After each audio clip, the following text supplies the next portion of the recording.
6-1, 6-2, and 4.5. So today we are doing 6-1, and this is solving trig equations. We are only doing basic trig equations, so they're not too difficult.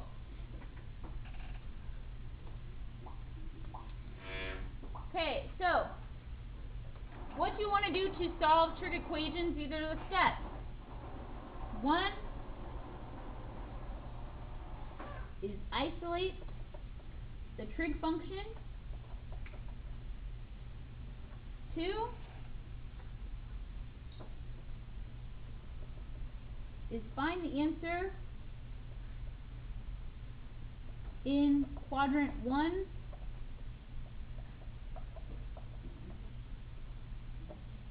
using the chart,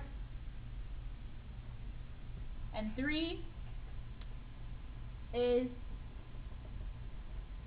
find the answer in the necessary quadrant.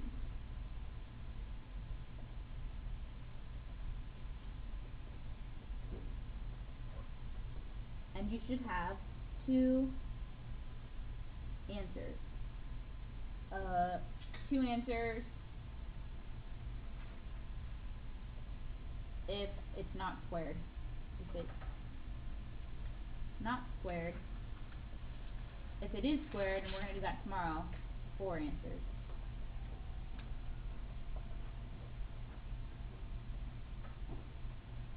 So for today, we're only going to have 2 answers. So I'm going to do an example, because that's the best way to do it. First, I'm going to put the chart up here because sometimes people forget the chart. So I'm doing the mini chart.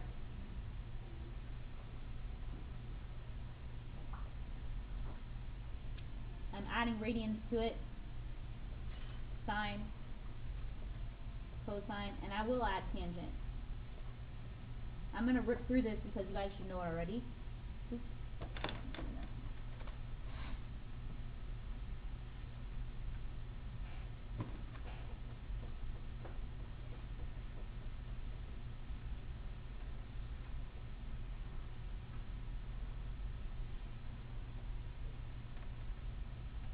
So, 0, 30, 45, 60, 90. In radians, that's 0, pi over 6, pi over 4, pi over 3, pi over 2. Sine is 0, 1/2, square root of 2 over 2, square root of 3 over 2, 1, and then it goes in the opposite direction.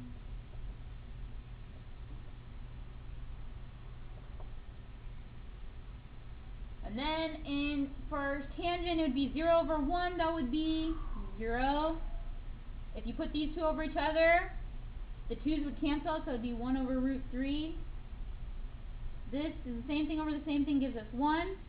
Put these two over each other, the 2's would cancel, so it would be root 3 over 1, which is just root 3. And then 1 over 0 is always what? Anything with 0 on the bottom should be what? Not 0. 0 on the bottom. Undefined.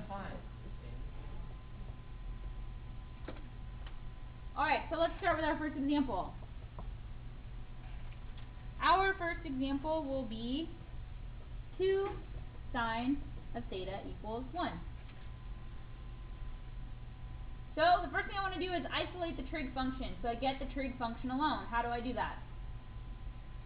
How do you get the sine of theta alone? Good. So this is step 1. So I have sine of theta equals 1/2.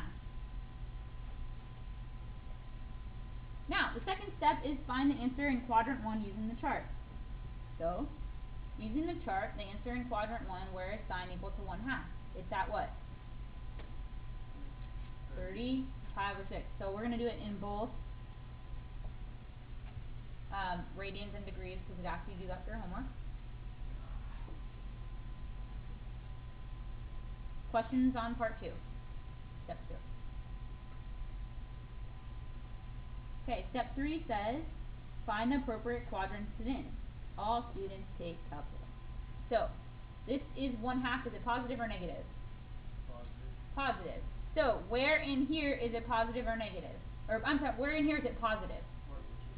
Quadrant 2 and also quadrant what? 1.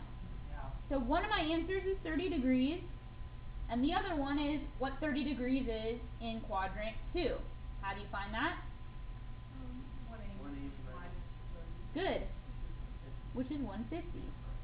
So that's 150. And that's in quadrant 2. So how is positive in quadrant Everything's positive in the first one. Oh. Okay, and the other one is pi over 6, and I told you guys the easiest way to find them in the other quadrants is to write them out. So pi over 6, 2 pi over 6, 3 pi over 6, 4 pi over 6, 5 pi over 6, 6 pi over 6, 7 pi over 6, 8 pi over 6, 9 pi over 6, 10 pi over 6, 11 pi over 6, 12 pi over 6. Why did I stop at 12 pi over 6? Because this is 2 pi. So you have to stop at 2 pi. And which ones do I cross out? All the ones that what?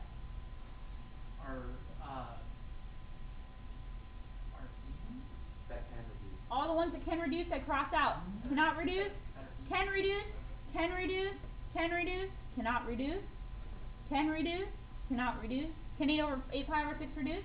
How can you say we can reduce? Well, 8 and 6, can they reduce at all? Yeah. So cross it out. The numbers. These can both be divided by 3, so they can reduce, so I cross it out. These can both be divided by 2, so I crossed it out. 11 pi over 6, can that reduce? No. What about 12 pi over 6? Cross it out. So this would be 1, 2, 3, 4 in that answer. In that order. This is quadrant 1, quadrant 2, quadrant 3, quadrant 4. We already got quadrant 1. We want quadrant 2, so we write 5 pi over 6. And those are our two answers.